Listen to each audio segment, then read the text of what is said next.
Mr. Milos, how are you, sir? Very good. How are you? I'm doing well. It's good to see you again. You probably don't remember. I saw you at the Olympia. Yeah, I remember your face. You know, you just yeah. I came and took a so picture many with people. you. Then Yeah. sometimes I can't remember what from. Yeah, Yeah. but you have that face that is very noticeable and recognizable. Yeah, when we were getting on the elevator, I come up and took a picture. I think your wife was with you, and I'm very tall. So the first thing you said is, "Oh man, you're a big boy."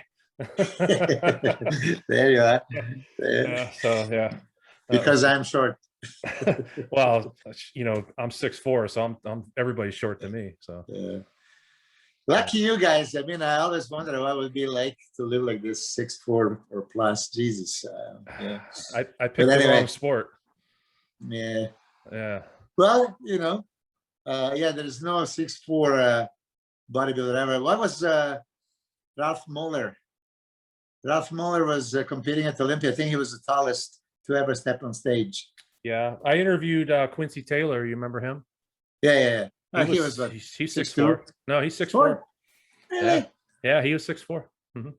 That's what he's registered at too. I think he said he was about 310 on stage.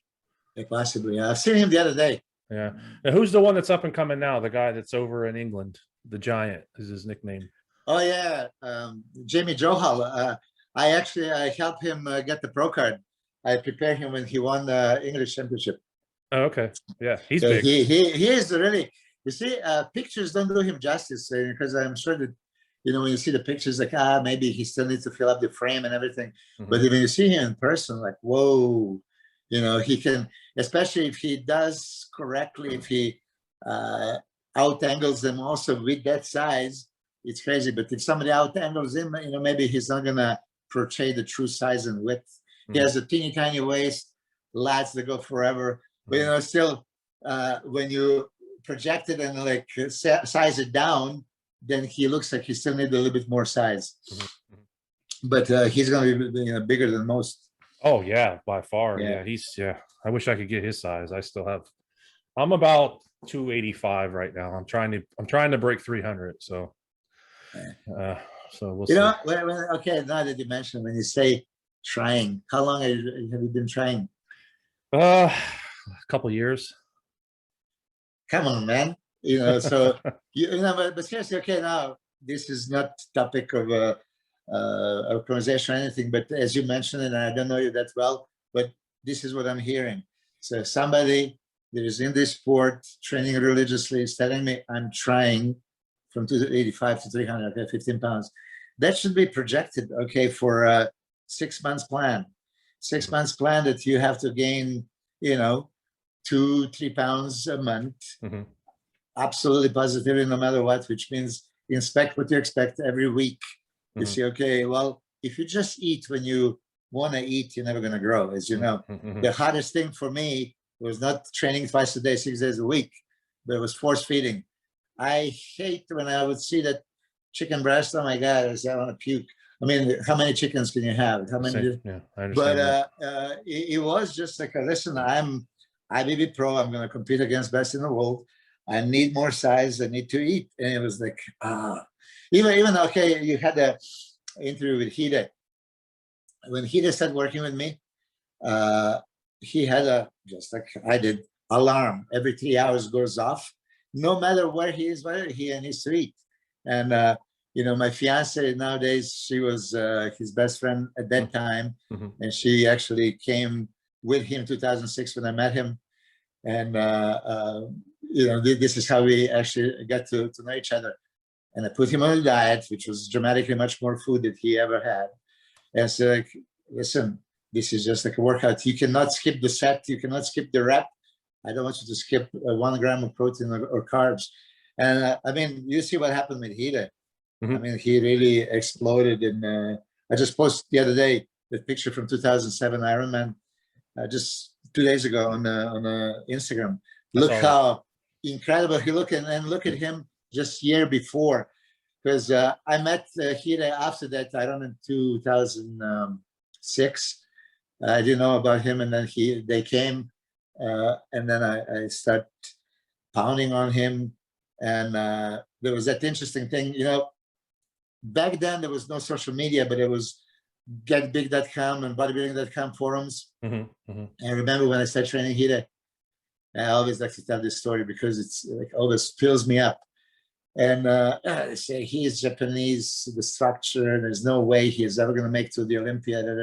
But I've seen his mentality, I've seen how he trained, and that warrior, Bushido, samurai spirit. And I could kill him, and after I kill him, he would ask me to shoot him again because he just want to make sure that he's double killed. You know, this kind of thing. So anyway, I post, yeah, he's going to qualify for Olympia. You know the story? Yeah. He told me. Yeah. But in any way, he didn't believe it. And we managed 2007. So the Ironman, the picture that I posted, for me, he was easily top 3 because that was spectacular. You know how Ironman lights really emphasize your physique? He was exploding full. I mean, so much size. Tony Freeman won. And I forgot Silvio is, I think, 4. I was preparing Silvio and Hida and Joel Stubbs and Chris Damon. But Hida, all of my guys look perfect on the Ironman lights. This is, you know, my thing. But they didn't compare Hida whatsoever. He was like 7. And I was like, ah, damn. But I guess a week later, after they've seen the pictures and seen videos, the coach, he was so overlooked. Then a week later, they got him top 3 in Sacramento or San Francisco. He qualified. Yeah, I've been following him for a long time, man. I love his structure. I love his personality, his physique. He's a good guy. Yeah. Of course. He said that you had him doing giant sets is what helped take him to the next level. Yeah. I mean, listen, a lot of people are against it, and other people say it's a bullshit. I mean, he doesn't, you know, get any stimulation or anything. There, if you can talk about this, there are, of course, different ways to skin the cat, right? There's different ways to, you know, cause a hypertrophy. But there is evidence that if you just go heavy or go home, you can go to the hospital too, and you can, at this age, I mean, anybody that went heavy and they're 50-something years old now, they feel it, you know, because your body is not designed for pounding at that level, that long, for that much weight. So tendons, ligaments, you know, and especially if you have that mentality, all out. Define all out. If right now you and I go to the gym and say, okay, give me all, then you don't hold yourself back for anything, right? You're going to go all out, and something has got to go. So what if your tendon and ligament goes? So this is how I blew my quadriceps. One of those workouts. I was ready to make a comeback 2003. I was in Thailand with Dennis, and I got super strong and all that. So I was doing squats. Usually I would do like 1, 2, 3, 4, 5, 6 plates, 6.5, and then go to the hack squats. And I started with 6, and then 8 plates and 10 plates on each side. You know, so all out. I had it in me. You know, so I had it in me. So okay, if I do the 10 reps, that means you have to go up. I do the 10 reps, I got to go up. So actually weight was kind of easy, but boom, patella tendon just exploded. So what I've seen now, you know, you've seen Ronnie, of course, unfortunately. I mean, Dorian, you know, how many injuries he had. That myofibril hypertrophy stimulus, super heavy, progressive overload, and it's quite dangerous. I don't like it. So for me, I would do a combination of both. First, I would do progressive overload, but much differently. You know, here they would tell you, it's not like we do just giant sets. We would do a couple of exercises in a regular progressive overload method. First set, slow eccentric, slow concentric, add weight, slow. Then after that, you warmed up, you stretch it, you feel it, you contract it. Okay, now let's, you know, add challenging weight. So you go slow, explosive, 3rd set, and then 4th set is like you go all out, and maybe 5th set, you can go even 4 reps or something. You are kind of prepared.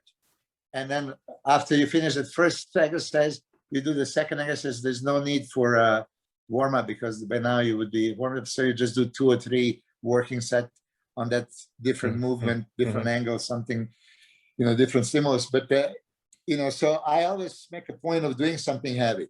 By all means. It's not like I never touch anything heavy.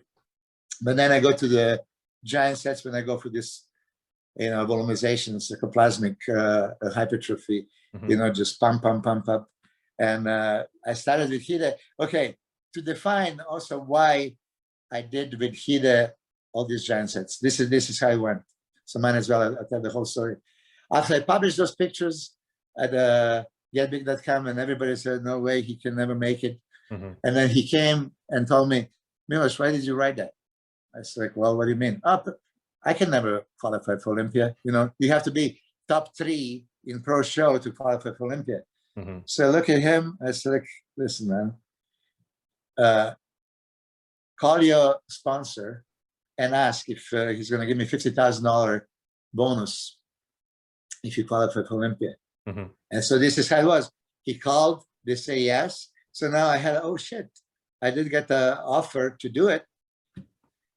So design what you truly mean by maximizing, maximal stimulation in training.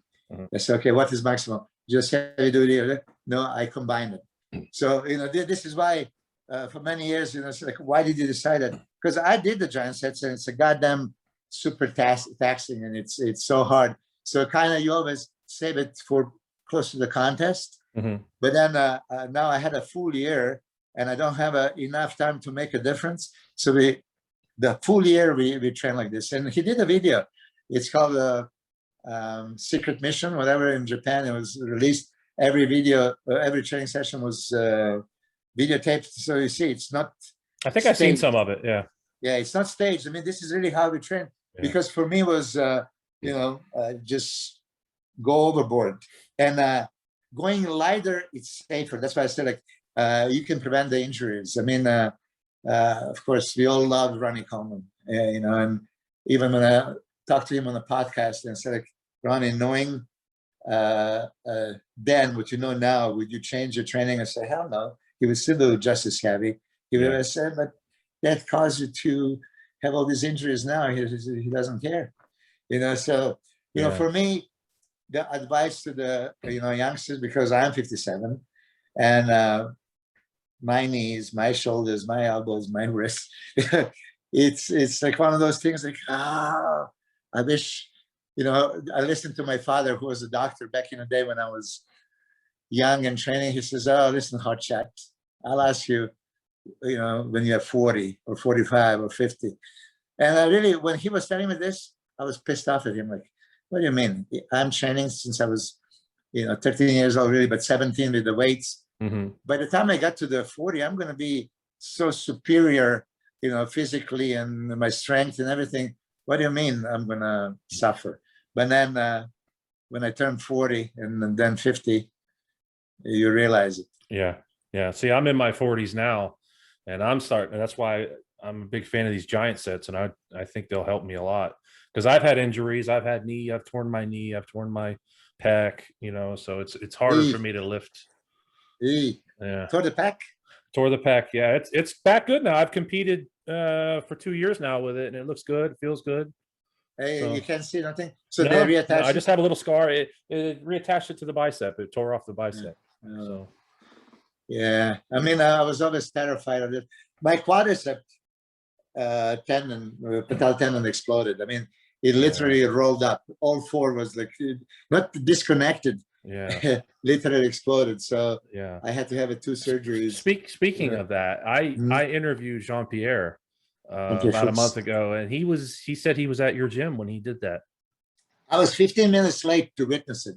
You know, it pisses me off really, because I was at the other job, and then I heard he was there, and I was on the way. And then by the time I came, all this, oh my God, what happened?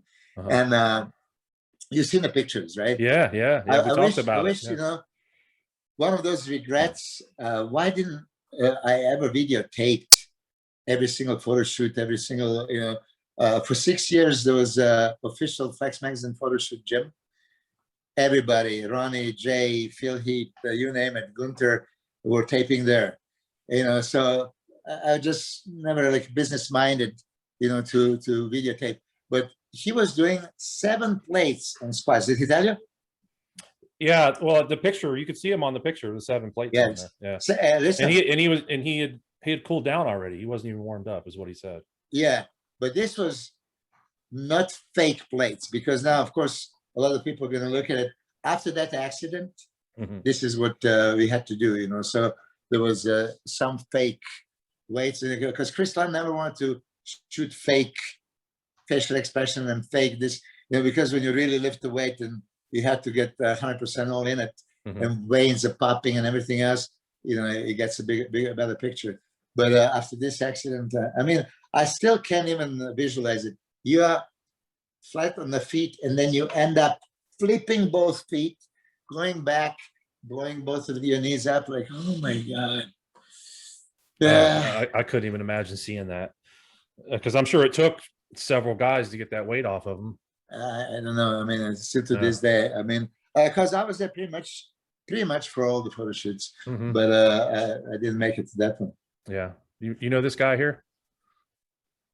Where? I don't see nothing. You see Ian? How are you, sir? No, where are you? Yeah, I don't see Ian. Where are you? I'm right here, bud. Oh, there you are. Hi, Ian. How you doing, man? Long time no see, my friend. Yeah, good. Good to see you.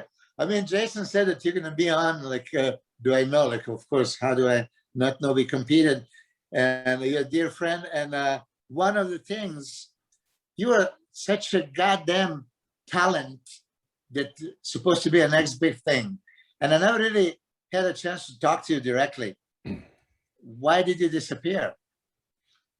I got sick of the politics, to be honest with you, Milos. I mean, you got to a point where I felt like I could look at a lineup of a show, and it was predetermined who was going to place where. It almost, I think, honestly, I think the Olympia in '95 was probably the beginning of the end for me as far as play. I mean, that was a hell of an Olympia. You know, I think Ronnie and Charlie Claremont got joint 10th at that show. So that was a hell of a lineup. But yeah, I just got sick of the politics, and I had to weigh up what I was getting out of the sport as to what I was sacrificing with my family. You know, I had a wife who I loved and who I still love, obviously, and my daughter. And I was putting a lot of effort and time into it, just like you were. And I just wasn't in favor. I mean, can you remember the first time we competed at the English Grand Prix? 93, right? Yeah. 93. And I think possibly I beat you on that one, but I didn't deserve it. You know, listen, I mean, I'm openly talking, because if I would see the videos, right? You know, again, you understand, I was never favored, you know, because I was also not American, right? And you know, numerous times I could say that, yeah, I could have placed much better than that. But when I look at that 93 video of us, I mean, you were so much bigger, so much fighter, you know, you had you know, way better arms and back, you were in condition. So, you know, again, I didn't really judge, but just seeing that video, it's like, whoa, you were crazy, you know. Look, even back then, it was a little bit about paying your dues, and you probably just didn't want to pay your dues for too long, because then you gave up. You know, Ronnie Coleman, he was placing nowhere from you know, 92, 93. You know, that speech when he had, hey, 1992, I didn't make a dime. 1993, I placed nowhere. Shit like this until 1997. But really, 92, 3, 4, 5, 6, you know, many times it's the same fucking Ronnie. Look at him, 96. I mean, 96, he managed to beat Flex Wheeler in Canada, you know, first time I was there. And then Flex beat him in Florida and another champions. But he was there, and now boom, he finally got that chance. What I think now what is happening, like, look at Akeem Williams. Akeem Williams was great, but never really noticed. Now they finally noticed him at Olympia top 5. And now when you dissect his physique, like, hold on a second, The guy is an absolute monster, super thick, great, quite crazy arms, crazy back, crazy chest, crazy legs. I mean, so now it's like all of a sudden, oh, he's being recognized. Look at Jay Cutler. I mean, Jay was 98, 99. 99 Jay at Olympia was 15 out of 16. Wow. 15 out of 16 in a great condition. I mean, I asked Jay, he's going to tell you, I mean, he was a great condition. But, you know, it's one of those paying your dues. For me, I see your physique like that. You're aesthetic monster that can get in a shape, right? You know, I mean, I'm all into the aesthetics. I like Charles Clement, flexible type of physique. I mean, I was never Dorian fan. You know, you have to give it to Dorian as far as like, whoa, so impressive and all this. But I think really in 1993, when they made that choice and they switched to the size over aesthetics, that was a wrong thing. But see, you were in between. You could play both games, you know, because you I mean, how much did you weigh on stage? The Olympia in '95, I was 279 on stage. Jesus Christ. And that was my best conditioning ever. Hey, and you know what? I think a lot of it, Milos, was you did pay your dues. You competed in a hell of a lot of shows. I mean, 72 is what I got written. Yeah, you were competing in so many shows. So you like just kept going and kept going. And yeah, the thing with that Grand Prix, that my pro debut was the English Grand Prix, and that my sponsor was a guy called Dave Lister. He had a company called Atlas Nutrition. He didn't show up at the show. When D'Amelia was harassing me backstage to find out where the sponsor was, where's Dave? Where's my money? And then that year, I don't know if you remember, but every Grand Prix, they placed the top 6. That year, they only placed the top 5, and I got 6th. They didn't bring me out. And the crowd was going nuts, and I'm like, okay, so this is my induction into pro bodybuilding. Yeah, but listen, I mean, I understand that frustration and all that stuff, especially when you deserve it, right? But you should have just played the game a little bit longer. You see, for me, it was a recognition. I'm standing on the stage with the best of the 93. Charles Clement won, right? Flex was second. Yeah. Yeah. I mean, Charles beat Kevin. Kevin was third, I guess. Charles, beat top guys. Oh my God! And I'm on the same stage. I was idolizing, Charles. Charles Clement. Oh my God! My first California show, I lost to Flex Wheeler. He was 1988 or 89. Shit, 89 California light heavyweight and overall champion. And I've seen his physique, like, oh my God, this is phenomenal physique, right? And then I turned pro before him, but then when he turned pro, and I mean, you look at spectacular physique, just for me to stand next to him, be compared, and this is what I don't have a problem. If we are being compared, okay, so at least you have a satisfaction of, back in the 90s, you were being compared, and okay, maybe you didn't place where you wanted to be, but you had a chance to compete for your placing. What I am pissed off about recent years, you showed up at the show, you don't even get the comparisons, and then you're dogged. You're there like place 8, 9, or 10. This is where I had a problem. But now, even if you look at that 93 pro debut, there was so many symmetry round callouts, and then muscularity, the mix. And they would have 3 people at the most. Yeah.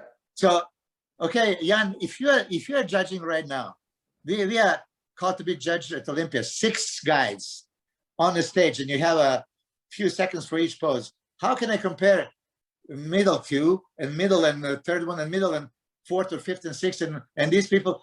I mean, it's impossible. You can't. You have to see them side by side. You have to. I think that's the issue. I mean, the Grand Prix were awesome because we did get to compare, and they're some of my most fond memories.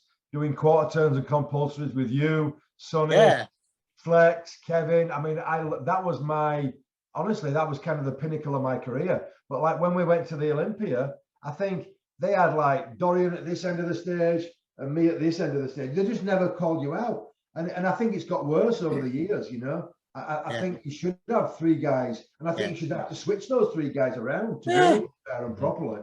I posted on my Instagram, I don't know if you've seen 93 Ironman, just a segment from a symmetry round. The top 4 guys. I did see it. Okay. And then 3 guys compared, one goes, the other one comes. Then he goes, the other one comes back. Where's that? There's your Instagram here. Yeah. Is it at the top or what? At the top, yeah. Let me go all the way up here. You're all the way down. Yeah, more. Even though, okay, right there. Okay, you see the flex That filler? one there, top left. Right here? Yeah, 3 Flex guys. filler next to me, in the middle. Oh, the middle one? Okay, but even, the middle one is the symmetry round. Yeah. So this is a symmetry round. Look, flex there. and then as we talk about flex, these are actually top 3. They finished top 3. Flex won, Little Brother second, Vince Taylor third, and then Paul Gillette fourth. But they would get Vince back in the line, Paul take his place, then Flex back in line, Vince take his place. Yeah, and then same thing with the Little Brother come back and Flex takes his place. I mean, it's 3 times, okay? So now if I'm a judge, I can really dissect it. That's how it should be done. Why don't they do it like that anymore, Milos? They say like not enough time. I mean, come on. Because now you have a men's physique, classic physique, 212, bikini, I said, look, I understand all that stuff. I respect all the categories, but you have to allocate more time. If it's different day. But prejudging, listen, this is a best of the best. To be on Olympia stage, you have to train 10, 15 years, right? Yeah. Look at that. That's, I'm glad this is a posing routine. For some reason, it says it's blocked, but I'm happy to see that you can actually watch it. You know, posing routines. Back in the day, we had the symmetry round, judge, you know, for itself. Muscularity round, judge for itself. Then posing, judge for itself. And then top 6 had a, you know, this confirmation round number 4. So you actually get the judged 4 times. And I would say minimum 15 to 20 symmetry round callouts and 15 to 20 muscularity. You know what? It's impossible to find it, but there is actually a video of me and Jan Harrison probably about a year ago, or a little bit more from that his pro debut. Where do you get all these videos at, Milos? Because you post a lot of videos. Did people send them to you, or you have them? No, I had that was my footage. Listen, I had archives that you cannot even believe. But then when I got separated and I went back, you know, we got divorced. You know, most of them got destroyed. But there are some that my daughter, my daughter did find, and then she gave it to me. You know, so I mean, literally speaking, 72 shows. Of course, on every show, I would have a picture taken or a video. And now, you know, I'm converting some of those, you know, the little whatever you make a VHS from. Yeah. Great memory. But yeah, really, for what is worth, I do want you to understand that many of us saw you as a great threat and really one of the guys that could push all the way. I mean, I really wish I understand family is important and you make your other decisions where you would go. But if you just hang down a little bit longer, you know, quality cannot be ignored all the time. You become like, you know, people's champ and a favorite. And even if they dog you, no problem, they dogged you. You know, I just, you know, talk about this suggestion. Like Hidetada Yamagishi for me, 2007 and Ironman was a top 3 prospect. He looked so fucking phenomenal. There was 50 Japanese people flying from Japan with the Japanese flags and all that stuff. He did that posing routine from Pride music. I mean, I was like, oh, one of the best routines ever. And it was just like, you know, I always try not to be biased. I swear. Okay, maybe we always have to have that humanly, you know, if you're a little connected to be maybe biased, but I'm really trying to judge. That's why I said, if I would judge that show, I would give you victory over me. you know, because maybe I would be, you know, too critical. You had a, you know, more mass, more width, more thickness in the back. You know, conditioning was pretty similar, you know, you know, so he was dogged, but he was just happy to be there, right? You were not happy to be there. You were fed up and say, screw this shit, you know. But for what is worth, many of us saw you as such a phenomenal prospect. Thank you, Milos. I was laughing to myself the other day because I remember meeting you, or we spent time at the FIBO. FIBO, yeah. And we went to a gym to train afterwards, me, you, and Ursula, I believe, at the time. And yeah. then you were sponsored by Metrex, and then you used to send me big boxes over Metrex bars, Equal, and Mrs. Dash, because I couldn't get any of those things in England. And you always sent me them, and you never asked me for any money or anything I offered to pay. And you were just a super cool guy. You're one of the good guys. I'm telling you, one of the good guys. But really, I mean, seriously, in life, what can you do? Lead with the example. Treat people the way you want to be treated. Spread love, friendship. I mean, really, you know, for me, you see, maybe I didn't have that competitive spirit. So now, if I compete against you, I want to, like Tyson, I want to kill you. I want to eat your kids. I want to, you know, shit like this. I mean, when I hear this kind of stuff, like, what? You know, you know, he was saying this to Lennox Lewis. Yeah, I remember. You know, it's okay to be competitive, but okay, I even forgot about it. I'm glad that you said this, Jan. You know, this is my personality. You needed Mrs. Dash or Equal or Matrix, I would send you, of course. You know, you're one of us, you know. So spread love. This is always my message. I think I was too intense. I think that's my issue. I was too intense. I was too focused. I was too intent on getting to the top, and I think I didn't smell the roses enough.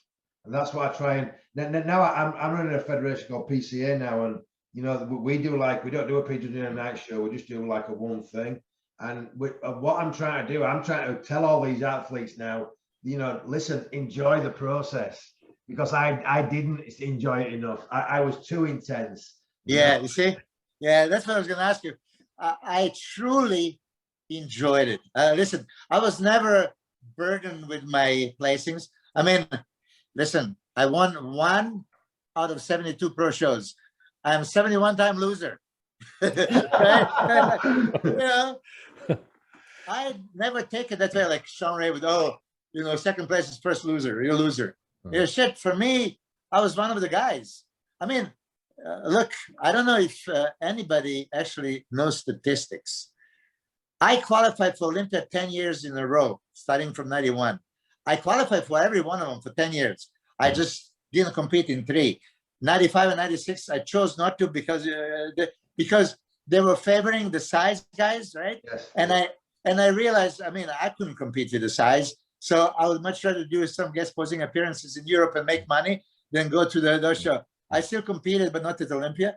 And then 2000, I was qualified for Olympia, but then I had a simple accident, and you know, they told me you can't compete. You don't have a medical clearance, because I was rushed to the hospital and all this shit. You know, so, but besides Sean Ray, I don't think that anybody in the 90s golden era qualified for Olympia all 10 years like I did. You were very consistent. You were always there. Maybe Vince Taylor. Vince, maybe. No. Yeah, Vince. Yeah, no, I have to. Yeah, because Vince was also competing all the time. Yeah. But you see, okay, what you say, you were so intense, you probably didn't capture the moment. You were intense to win. You didn't enjoy yourself on the stage. Audience, I mean, English people fucking going nuts over you, right? Hey, you know? Milos, do you real quick, do you think if you would have not done as many shows and given your body more rest, you think you would have done better at some of them, or you were just, that's all the package you honestly had? Look, you see, that's what people say. I never believed in off-season. Off-season is bullshit excuse for you to eat big, to get big, you get fat, and you know, shit. I'm serious. For me, it was about muscle building. So for me, the greatest period for everybody would be post-competition, you know, the rebound period. Anyway, so this is, I just talked about this the other day. I never suffered in my diet. My diet was filled with, I mean, 450 to 550 grams of protein a day.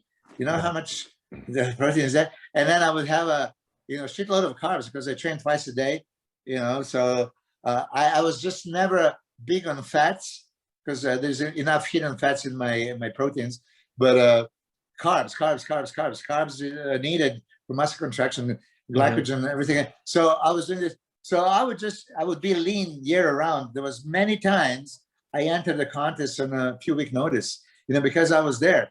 I never, there was one year when Sonny Schmidt was with me, and Sonny is big eater, and so yeah, let's take some time off, and I regret it because I tried to force feed myself, just to get bigger, and then I got fat, and it was actually harder for me. Now, for the first time, I actually had to burn the fat. What the hell? Why would I? You know how it is when you're burning the fat, you have to be in a calorie deficit, and at a calorie deficit, you could possibly burn some lean tissue as well. So what I gained in off season burned my heart and everything else with all this excess weight, and then I have to drop it down. So I would rather slowly build it. And for me, I was super comfortable 97. I think the 97 was my, I love that physique. But then you see. So what was your average weight? I was like 237 and the Night of Champions. I really like that look. But then I lost the Matrix contract as Jan remembers. And, 98, my daughter was born, and then I lost, contract. And so now it's been money issues. I say, oh, shit. They need size. So I say, okay, I'll give you size. So 99, I went for that size. And look at me, 99 at the Ironman Honor Classic and European Grand Prix Tour. I mean, British Grand Prix, that's the greatest show on earth, 99. I was holding in a size department against Marcus Ruhl and Nasser somebody, and I beat them both. Again, questionable if I deserved it, but I don't know. Yeah, I better not say that I didn't deserve my placings. But I was 255 on the stage. Wow. 255. At the British Grand Prix, they had that scale behind, and I did. Because Nasser always wanted to, check, and he was like 287 or something crazy, But to answer your question, I honestly don't believe if you take that period, you relax your mind. So a lot of people would take a couple of months off completely, and then they start slowly, and they get so out of shape, and then they have to get back in shape. For me, it was I trained 2 times a day, 6 days a week. And I tell you, I was writing this notebook, maybe 2 days per year is if I would feel, oh, maybe I'm a little overtrained, or, that I slipped off my diet and I ate all kinds of shit because my body was just asking for it. It's a couple of days a year, 365 days. I was averaging 550 workouts per year for 15 years straight. Wow. I never felt overtrained. What was your favorite show? Night of Champions, 97. Yeah, this is when I really felt good. And I'll tell you this also. Now, maybe here Jan can think about this. We should all have a winner's mentality, right? But like I said, when I was going I'm competing with Flex and Dorian and Kevin, and what the fuck? For me to convince my mind I can win, so I honestly never really prepared myself that, okay, I can go into the show and win. But that 97 Canada, it was Chris Cormier, which is a formidable opponent. I love Chris. I think he could have also been Mr. Olympia. He's phenomenal. But I knew we had a similar physiques at the time, and I think I could edge him out. And I was Mike Materazzi, some other guys. This is the first and only time, really, I felt it. And I told Peter McGough in the magazine article, it's not third time is a charm. For me, that was a 48th time is the charm. So say my 48th show, I'm going to win. And I said it. And I visualized it. I believed it. And I say, so finally I win the contest. And next week I'm going to New York. And immediately probably like Jan, you know, so I started thinking like, ah, shit, it's, you know, United States again. They're not going to let me, I'm not going to be able to, you know, beat American champion. Mm-hmm. You know, they're not going to give it to me. And I was already prepared, right? And I lost. It was close between me and Chris. He won, and he looked spectacular by all means. I still think, you know, it was very, very close. I could possibly, you know, got him. But, you know, again, I didn't see it. And Jan, now the way he talks, maybe you saw yourself winning. So there was every time disappointment. You know, for me, maybe, yeah, I didn't have a winner's mentality. You know, I was just happy to be there and be good and improving my physique, what I thought that I improved up until 97. And then 99, I improved in size, but I screwed up my physique with the Synthol injections, and greatest regret of my life, you know, the stupid thing that I did. You know, and then afterwards, I just, you know, tried to say, okay, I'll punish myself, you know, because that's disgrace. I did something I shouldn't have, and I shouldn't compete, you know, because those were no longer my arms, and it looks stupid. But yeah, so if I'm talking about Jan and his appearances, maybe, you know, when you have such a high expectations and then they dog you 1 time, 2 times, 3 times, you know. I think what it was with me and Milos, you know, Peter was a very close friend of mine, Peter McGough, and I think I sought Peter's approval over everything, to be honest with you. But I remember doing the Chicago Pro in, what year was that? Probably 93, and I got like 8th place, and I was dialed in for that show. I'll never forget it. And I was doing the Night of the Champions the weekend after.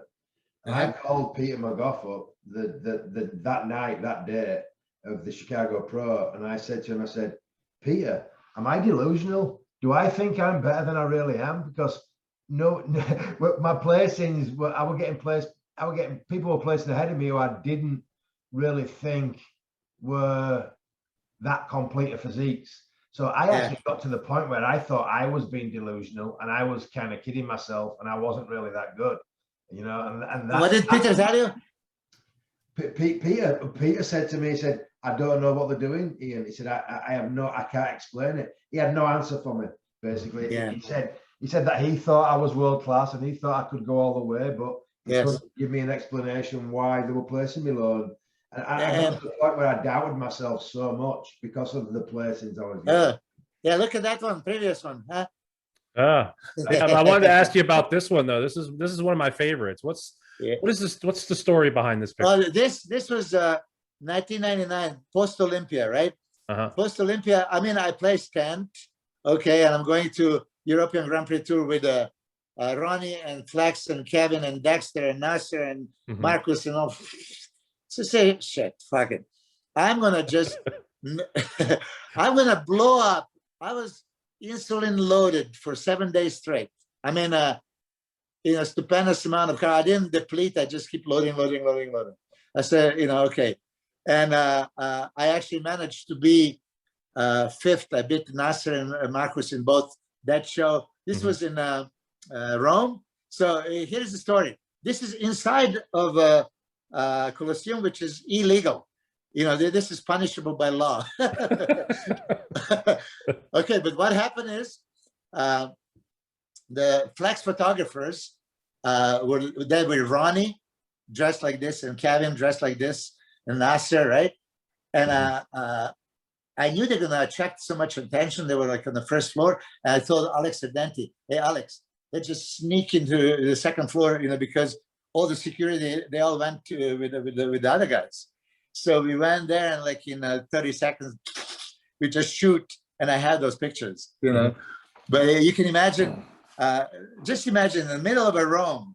And I didn't see many of those pictures, but probably like a couple of weeks ago, Alex Ardenti put Ronnie Coleman crossing the road in Rome in this outfit and cars passing by. Have you seen it? I mean, we created commotion. Everybody, you know, just stopped.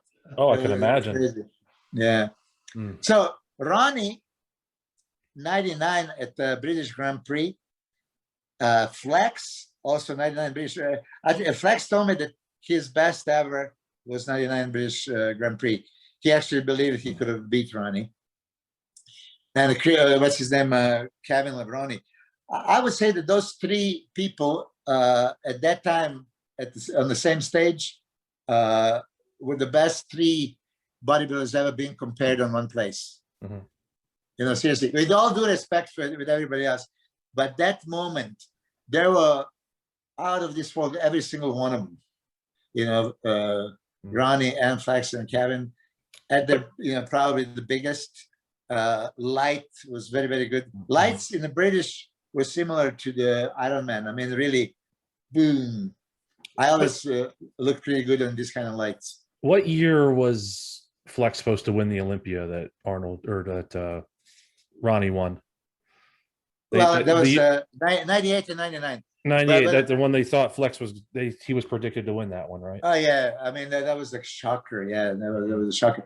Listen, for me, even now, 93, he was second to Dorian, and Dorian came looking like a alien. You know, he came with all this much more size than ever seen before. So comparing 92 to 93, Dorian, there's such a dramatic improvement. And Dorian says it's not like really even improvement. He was like this similarly for 92, but then he over dieted. But now that everybody saw him with so much more size, and Dorian was always greatly conditioned, you know, and he doesn't have a weak mandatory pose, really, when you look at him. Even if you don't like his shape, you know, he doesn't have any weak mandatories. But still, for me, it is about shape and aesthetics. That should be first considered. How did the goddamn Frank Zane beat the guys with a, you know, a ridiculous amount of size, really? Because shape, aesthetics, conditioning, presentation was accounted for more than, you know, I really think all these judges at that time, they didn't know what to do with Dorian. Flex was great. And Sean Ray, they were both aesthetically pleasing, ripped and all that stuff. You see some of those Christmas tree pictures, all three of them, Dorian, Flex, and Kevin. Like, you don't see this nowadays, all right? But, okay, they gave it to Dorian. Flex, 98, it was his show to win, for sure. And here comes Ronnie. I think that was Ronnie's greatest conditioning ever. And in my interview with him, he said, yeah, 98 Olympia is his best ever. So he said that Ronnie 98 would beat Ronnie at any other point. And that's Ronnie Coleman on his podcast, which I agree with him. A lot of people say no, it's ridiculous because he was so much better, bigger 99. Even Ronnie himself, mass monster, likes his physique, streamlined, more aesthetic, ripped to pieces, small waist, you know, crazy conditioning. You know, this is what I also think. Now, Flex had a better shape and aesthetics than Ronnie. That's no secret. But he didn't have that width, that conditioning, that X frame. His glutes were soft and, you know, hamstring, all the, so there's a lot of arguments that, yeah, Ronnie beat him fair and square, even though he doesn't want to probably hear that because he was such a aesthetic, you know, freak. I mean, you just touched that, my Instagram symmetry round. If you did the next one, that's the muscularity round. You can see how great Flex looked even on his pro debut. I mean, everything was spectacular. But the twisting back shots, all this look crazy. But standing in front, Ronnie is like this, and the Flex was like that, which, you know, you can't ignore if you're a judge. Yeah. Do you miss competing? Honestly, no. Honestly, no. I mean, many people ask me this. I tell you that I was gonna come back in 2007 because I was training and I was really finally in shape again. But then I was disqualified and I never did. I was suspended. 2001, 2003, I had a shitload of problems with my Colosseum gym at the time, and I just did a couple of shows those years because of my Weider contract. But You know, people know I had a shoulder surgery like 8 weeks before that Canada show, and I got from Lynn Concrete. She was working for Weider. So yeah, you're obligated to compete. I just had a surgery. You know, it's none of the problem. You know, so I did what I did, and then 2002, I was training for it, and I blew my knee. My patellar tendon exploded. Shit. And then 2003, I was hoping I can get the what do you call it? Special invitation for the Olympia. You know, so this was my plan. But a goddamn Sean Ray at the time, we were training. Sean and I trained flex for the Ironman and Iron CrossFit. So Sean goes like, "Oh yeah, he's gonna ask for a special invitation." And it was like early in the year, like, "Oh shit, I don't have a chance getting a invitation over Sean. I mean, he's, you know, established so many times, second 3 times or whatever. You know, there's no way." So I said, "Okay, then let me try to qualify at the Night of the Champions in Canada show." But I rushed it, and then I did a couple of things I shouldn't have, and I didn't look good. But I don't. You see, I don't miss competing, and I don't know if Jan. He says he didn't really enjoy it. I really enjoy every moment on the stage. I can tell you who was in the first row in any show. I live the moment. I see it, right? I hear it, the same thing. I can hear Lonnie Keeper announcing what he said. I live that. And after competing so many times, right? I didn't see myself being competitive in 2001, 2003. But 2007, I felt like, okay, I have that physique. I mean, you pulled out my that picture now that I took like 2 years ago, 2019. You know, and if you see, I'm in a very decent shape. No, you're still in great shape. Yeah. Yeah, but and this is not preparing for a contest. This was just a side effect of me training, you know, Chinese guy.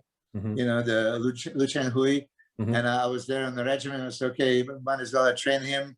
You know, I'll train also, and then I'll diet a little bit. You know, do a little bit of supplementation, and this is what I got myself into. You know, which again is far away from a standard, but 2007, I think I would be very, very competitive. Yeah. Do you think they'll ever bring back the Masters Olympia? You know what? Probably because they brought Miss Olympia as well, which nobody thought that was going to be brought back. So, you know, Jake might bring it. I'm not for it. You know, I'm really not for it because what do you have to prove? You know, it's a scaled down competition. They are all injured and old. I mean, if they're going to do what they did with when Lou was competing, he was not even 40, right? He was 30 something. I think the 90. Oh, what year was that? You talking about Lou Ferrigno? Yeah. Yeah, that was mid 90s or 93 or 94. Yeah. It's you know, so look at Dexter competed at the age of 50. I mean, people don't even realize Albert Backus. I was just going to say that. You took the words right out of my mouth. His name comes up a lot. But you know, listen, Jan, I don't know if you're no, that's 93. 1991, I was in a bus with all of them, and when the media asked me, "Oh, get everybody's passports," okay, so I got it, and then I got his passport, and so I just really wanted to see it, and I opened, it's fucking 1930, and I was like, Albert, you're 61, you know, and he was shut up, you know, he didn't want anybody to know. Wow. I mean, 61 years old at that time, but you know, they knew that he's old and all. I said, 61 looking like this. He just beat all of us in the Niagara Falls Pro Invitational that year, right? He was 61. So he got second in the Olympia in Brussels, and he was 59 there, right? Something, yeah, crazy. Yeah. I mean, incredible. The best he ever looked. Yeah, we were talking about him the other day. Is he still around? Do you know? Who? Albert's still alive. Yeah, he is. Yeah, he is for sure. Does anybody ever talk to him or no? No, I wish he was such a gentleman, man. Yeah. He was wonderful, very encouraging and everything. But you know, that old-fashioned dance, hard muscle, fucking striations everywhere, dry peaks all over. You know, it's like wow. But the 61, that puts things in perspective. So to answer your question now, what Masters division is going to prove? If they're going to make over 40, well, listen, all these guys are over 40. Fucking Sean Roden and you know, Phil Heath, or I mean, it's not rarity. I mean, you're going to be 40 right now. Do you really want to compete as a master? You still you want to open division, Yeah, right? yeah. So master is scaled down. So it's like, oh, yeah, now we have a different level competition. And then over 50 should really, man over 50 go through the steroids and diuretics and diet and all this stuff. What for? You know? And then they even had over 60. I mean, for me, the way I look at that is, if somebody didn't accomplish something in the open division while they were competing, and now, you know, they still are hanging in, and, you know, oh, now I can maybe beat somebody that, you know, used to beat me because I continue and they didn't. I don't know. I'm not for it. Yeah. Who do you have right now? You got any good prospects coming up? I think you still have Max Charles. You still on? Yeah, for sure. I mean, let's see. Now that you mention him, again, people are going to say I'm biased. So first show that we worked for was 2019. Arnold, it's 20. I even forget now which year is now. 21. So yeah, 2020 Arnold, and I'm a fan of bodybuilding, and I was a fan of his physique, and this is why I was excited. I'm going to try to have him, and I saw him, you know, going into the show, look absolutely sensational. I've seen all of them. It's not like, oh, I'm biased. I see him as a potentially top 3, the way he looked. So at the athletes meeting and at that meet the competitors, I was interviewed for muscle development. And I just said, like, I just hope to God they're going to give him a chance. Because if they're going to give him a chance, you know, it's going to be, you know, nightmare for everybody. And I announced it. You know? But again, like Ian, I had that fear they're probably going to dog him. They're not going to give him a chance. Wrong. They should judge what they see. Yeah, right. Judge exactly what's in front of them on the stage. That's my big thing. You know. But this is what I'm puzzled. He showed up, and listen. You know how when competitors that compete against you acknowledge you and say you look crazy. So everybody backstage, from, you know, Victor Martinez, Johnny Jackson, Dexter Areas, or Cedric McMillan, they would come up to say you look crazy. You know, for me, he could have easily he should have been first call out, easily top 5. But they don't even got him the chance, right? He was ripped, he was dry. I mean, Jesus Christ, those arms and chest and crazy abs and everything. Yeah, he was like, oh, maybe, you know, needed a little bit more legs. I mean, legs were still there. Everything was there, right? You know, for me, if I'm a judge, no question, he was so overlooked. But then if I said as a coach, you know, no, I'm not talking as a coach. I just really analyze physiques. And if he would give him a chance. Then we went to a couple of more shows. And again, for me, I think he looks spectacular. But he didn't really get the, like Jan, he didn't get the placings. And really, even you know, he said, I'm done with this shit. I mean, that's you know, one of his, you know, moments when he would say, like, he just can't believe when he lost some, you know, shows.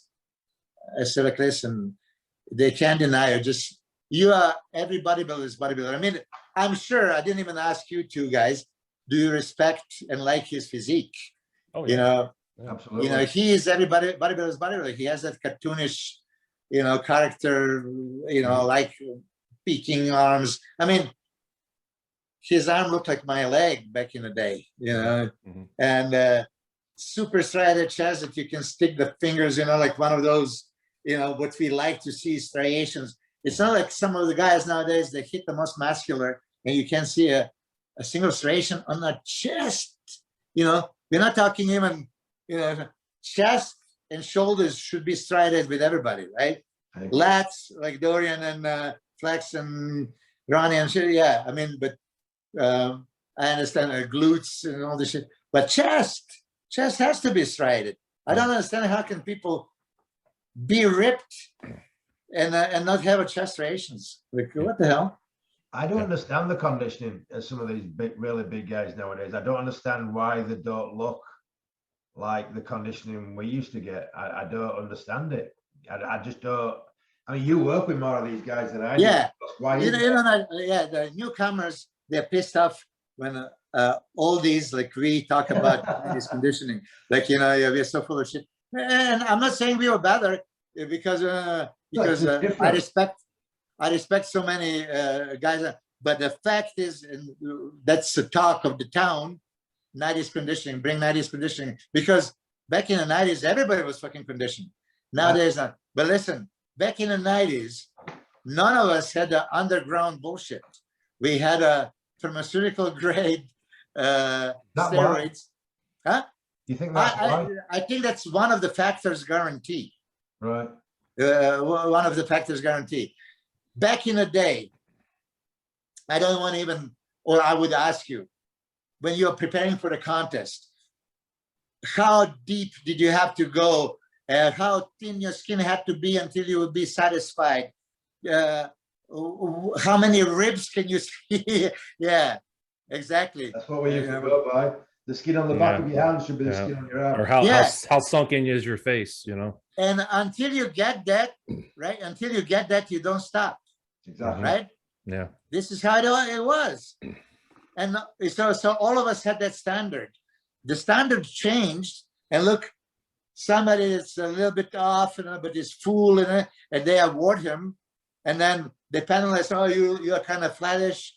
So the guy that was flattish wants to be a little fuller next time, and you know, conditioning is not the same. I would also say, you know, and the guys are going to be probably pissed off. Now it's a fancy gyms, and it's no more hardcore gyms and hardcore atmosphere and really, you know, balls to the wall training. Maybe some guys still do it. I mean, I can see, like, one of the guys is really impressive. It's like Jan Valery. I mean, I respect a great deal of him. I mean, he has that physique, and you can see hard-earned muscle, and he trains like a maniac. Yeah, he looks great. Yeah. And, yeah, he still, you know, maybe things that I didn't like him, appreciate him. No, I very much appreciate his physique. And I think he's a top contender, but he is also every bodybuilder. None of us, all of us in the bodybuilding, when you see his physique, wow, you have to respect it, right? Because that's what we want. This is, you know, how you envision a bodybuilder. But many other guys, I mean, Jan, I don't know if you had any pros. I've seen some guys train, all the machines, bullshit, all the talk and all that. It was just not the same. I wonder why. You know? Why? Why do you think it's changed? Because to me, that was, you know, when we, back in our day, I know it makes us sound old, but yeah, it was almost like a badge of honor to train the hardest, you know? Yeah. You wore it with pride, you know? That was part of the deal. Listen, for me, in a Colosseum gym, once you cross the line from a juice bar into the gym, you're in Colosseum. You don't say hello to anybody. Yeah. Why would you say hello? Yeah. Oh, then you say, how are you doing? And then, how's your mother? How's your trip? How's your... No. And in my contract, in the Colosseum gym contract, was, you know, that when you sign, you cannot talk to me and my clients that I train when I'm on the gym floor. And then when I'm eating also. but you know, because seriously, for me, if I'm your coach, I need to get the best out of you. Yeah. So there's no picnic and talking and being friendly. You know, it's you are there to do your job, and we always did it like this. Every time I went to the gym, it was like I was going into a fight. Yeah. Yeah. You know what I think the problem is, and Ian would agree with me. I think not enough guys are doing rack pulls. I mean, I don't know how I said that with a straight face, Ian. Come on, Jason, tell him why you said that. Listen, how many guys are squatting? Milos, real quick, how do you feel about rack pulls? That's a big debate with all of us. I don't know. Like rack pulls. Off the rack deadlifts. Yeah. How do you feel I about mean, it? it's one of the exercises you can include it, but it's the real question is what I ask you guys: how many people squat nowadays? Not a lot. Right. I don't. People do chin-ups nowadays. Huh? How many people do pull-ups? Yeah, chin-ups. It's forgetting exercises.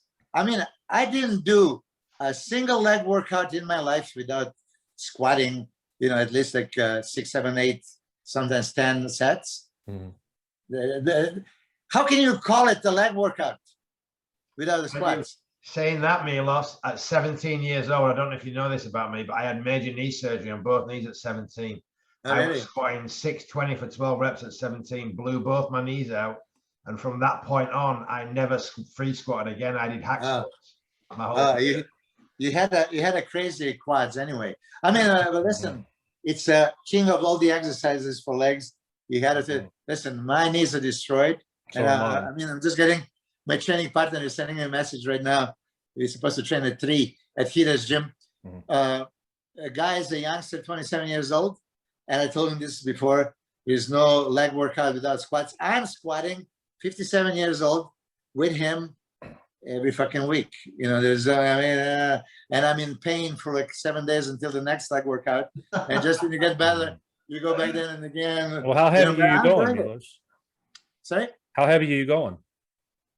I can go 3 plates for 10 reps. So that's as far as I go nowadays. Okay. This is actually 3.5.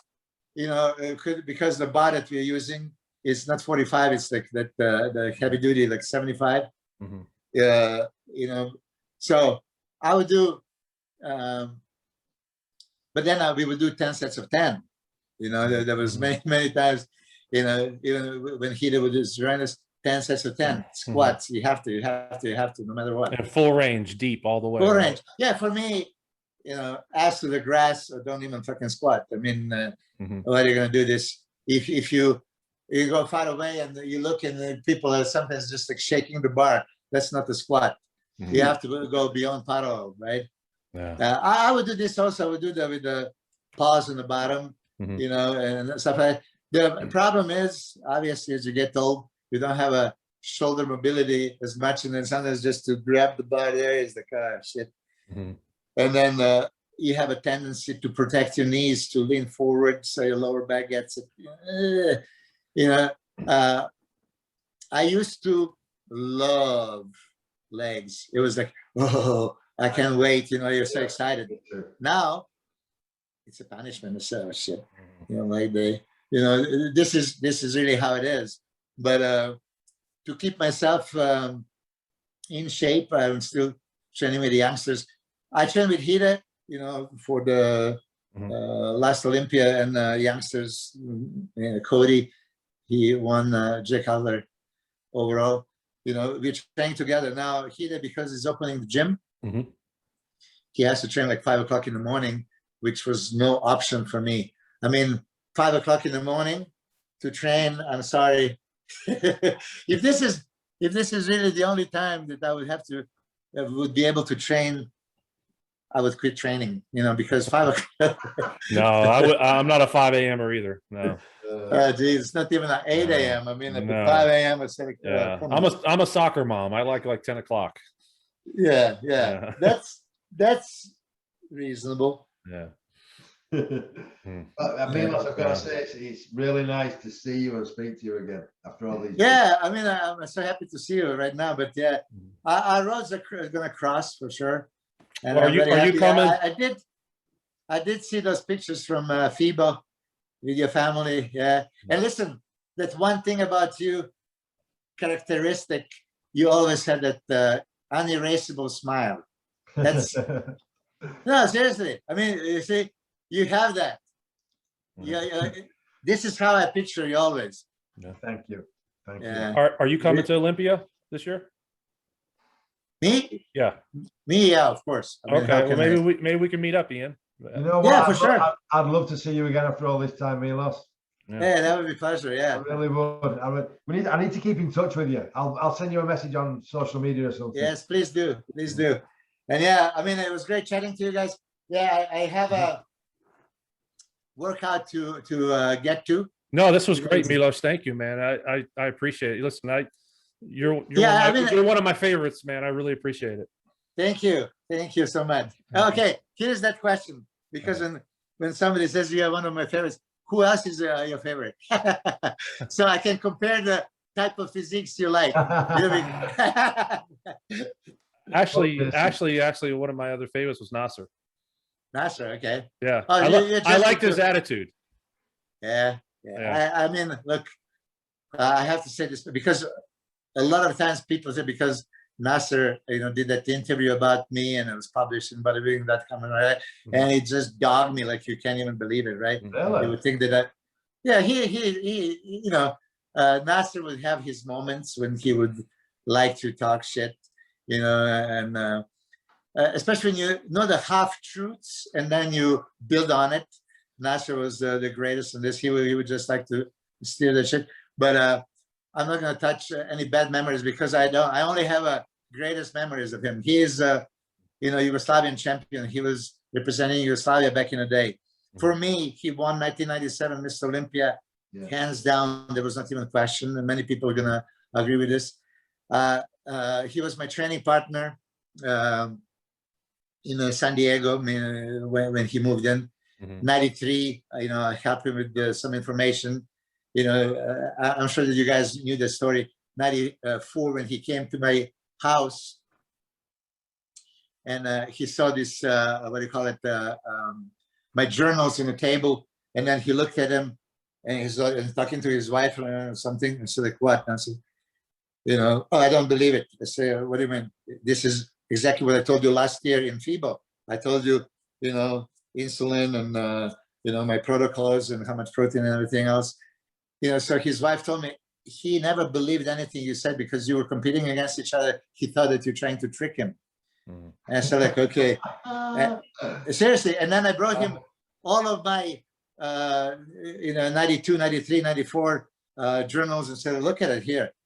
365 days, 8 meals a day. You think that I'm going to write this in my handwriting, 500 grams of protein and 5,000. Because I knew that 1994, Nasser somebody's going to come visit me and I'm going to trick him, So this is how he decides to, do it. So I put him on insulin with me, and you see 94, Nasser at the Olympia, 94, and the next contest, Houston, and Night of the Champions, 95. That was humanly impossible to make this kind of, changes. So, I pride myself to help him achieve that. We were friends. He was 20 times. I heard you guys mended like before. Yeah, I mean, listen, I love the guy. For me, like I said, personality. He was super educated, super intelligent, super funny. Oh my God, super funny. But he had kinds of shit like this when he wants to start the rumor. For example, Sandra Blackie, she was in the gym. And he just had something, so he started talking that she used to be a man. Just to, he would get something, the craziest thing, and then he would get a kick out of it, so this is how it is. He would just die laughing.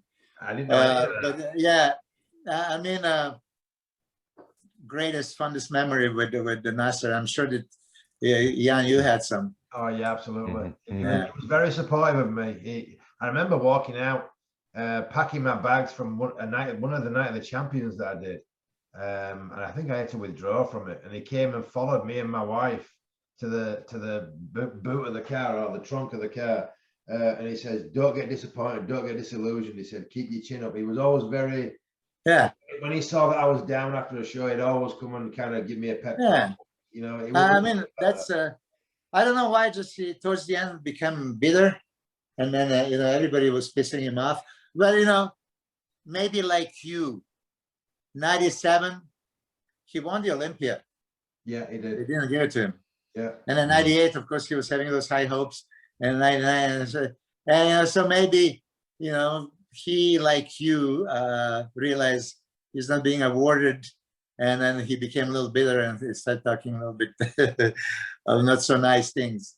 I think, but that's another reason why I walked away. I didn't want to let it eat me up. I didn't want to let it ruin my life and eat me up. I didn't want to be bitter. So I just moved on, Yeah.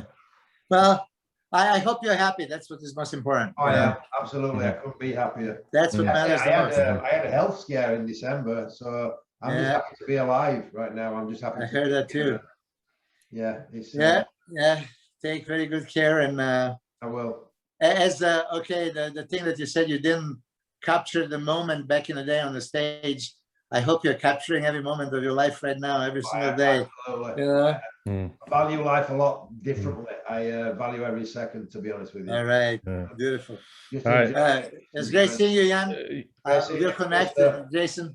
Yeah, thank you, Milos. I'll be in touch, and I'm gonna come out there to the gym out there and train with you guys. So I look forward to it. Leg day. Okay, leg day, yeah. You gotta do squats. That's it. Oh, I can't wait for that. As much as I hate it. All right, guys. Yeah. Bye, Milos. All right, Milos. Thank you. Bye.